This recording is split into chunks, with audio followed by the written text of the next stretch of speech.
To the residents of the company owners, Atherton residents, Dr. Yun Sai, frequently called Chris Yen, and Mrs. Ho Tzu, frequently called Sandy Yen. The truck hit the low overhanging tree branches and caused $18,830.17 worth of damages to the truck.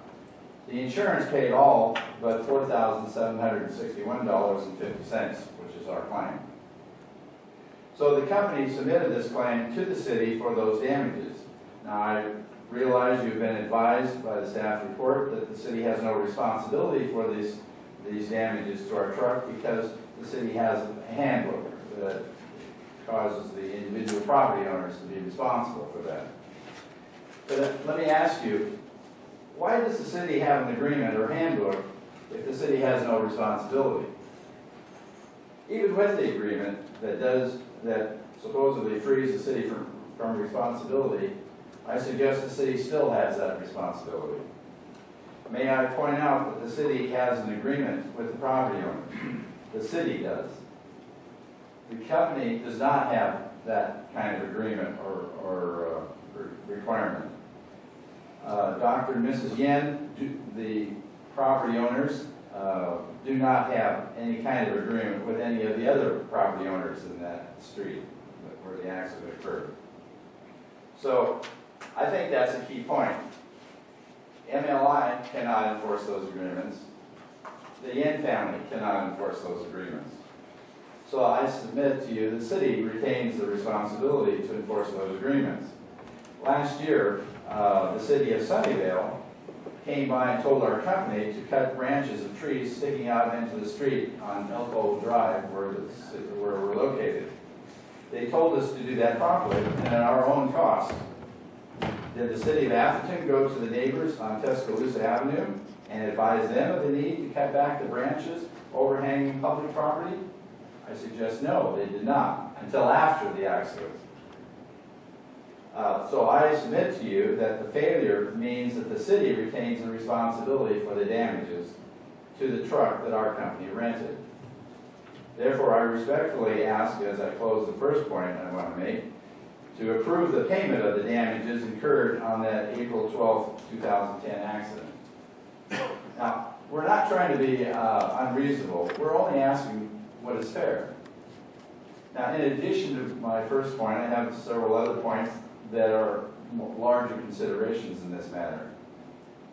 First, the company known as Microlithography is a private company owned by two Atherton residents, Dr. Yansai Yen and Mrs. Ho Tzu Yen. These two residents are longtime residents of the city of Atherton, over 22 years. They have paid their taxes, and I presume that the salaries of some city personnel. They have raised their 3 children in the city. Their youngest son served in Afghanistan in the U.S. Army to protect our lives and to provide us security. So I would ask, is denial of this claim the way to repay your residents for their sacrifice and for his in particular? The next point, since 1981, our company has provided hundreds of jobs for people, even though it's a small company, for people in the South Bay area and supported the economy by providing jobs and salaries to those people. Again, is this a way to, would denial of such a claim be the way to repay the company for these contributions to our general or community welfare? Finally, I heard the owner of the company say to a Japanese visitor the other day that they contributed $20,000 to the Japanese in response to their tsunami tragedy. Is this denial of this claim the way to treat these Atherton residents who contribute to charities both locally and internationally? So in conclusion, I ask that you treat these long-term Atherton residents with respect and dignity and pay the small claim to reimburse them for the damage that have occurred in the amount of $4,761.50. And so you will demonstrate your support of your own long-term residents. I noticed as I walked in, you've got a little chart here, a picture that says, do unto others as you would have them do unto you. I think that's all I'm asking for. Thank you for your time. Well, I would like to ask a question. Yes, Why sir. would a driver, I beg your pardon? why would a driver drive into a tree? I mean, we've trucks that drive around here all the time. Well, If they see a low-hanging branch, they drive around it. They don't drive into a tree. well, this was a city street, and the driver is not born in the United States, and I don't know how familiar he was with the street, but the branches were overhanging. The police report said that the truck measured 12 feet 6 inches, which is less than the 14 feet required legally. So I'm afraid that's what I happened. mean, he shouldn't have a driver's license if he's going to go around driving into trees. I can't believe that a driver drives into trees and then says it's somebody else's blame.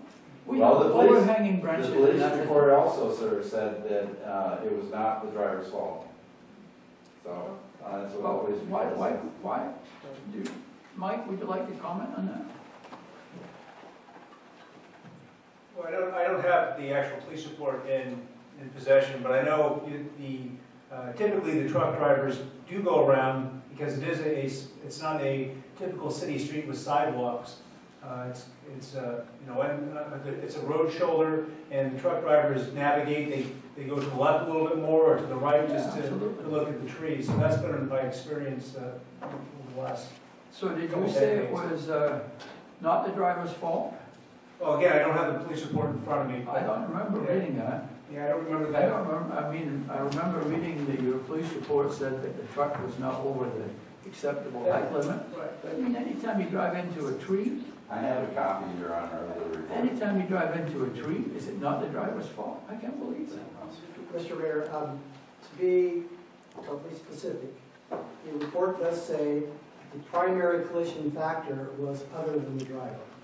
That doesn't mean there was no fault. It just means technically the driver hit the tree and, as a matter of law, may not have been the driver's fault.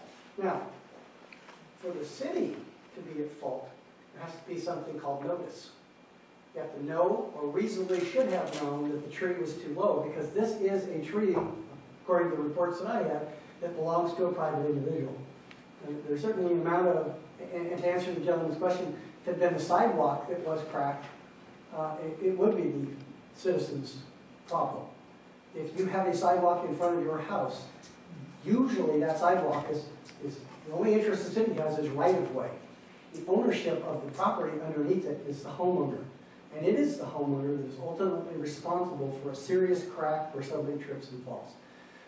All I can say is I understand the common sense approach to it, but the law is very different. The law says in order for the city to be legally responsible, and I'm not making a value judgment here, but to be legally responsible, the city has to have prior notice that the tree was too low.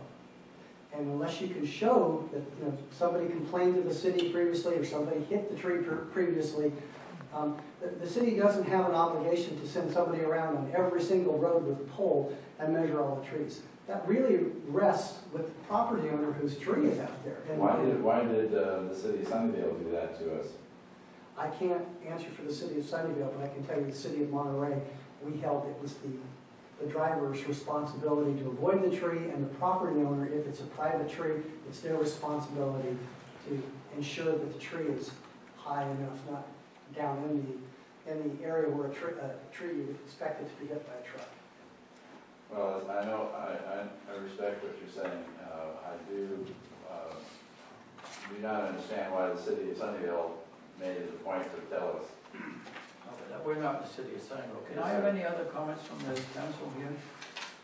Well, I'm just going to say, I think I'm a compassionate person, but when it comes to taxpayer dollars, I think we have to do, what we have to do as far as our legal situation concerned here, and unfortunately, I think it's just been explained to us what that is. Elizabeth?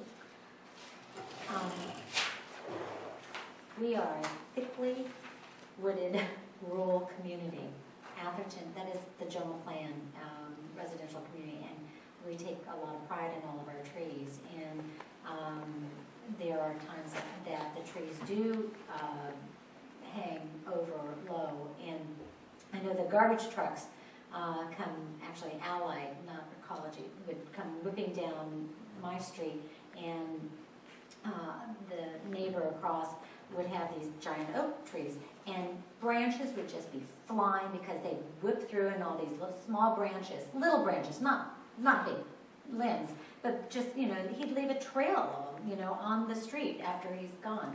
So it's kind of a self-pruning thing, you know, I was thinking, you know, but because they couldn't see the little branches.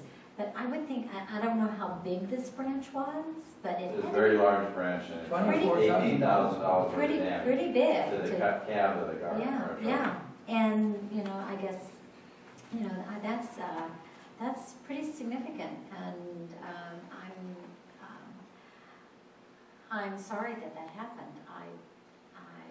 I'm a compassionate person, and it seems like $4,000 from should not stand in the way for goodwill, especially to Atherton residents who are the, you know, owners of the company, Atherton residents who, you know, lived here a long time. But I think that would set precedents that we could not maybe ultimately afford.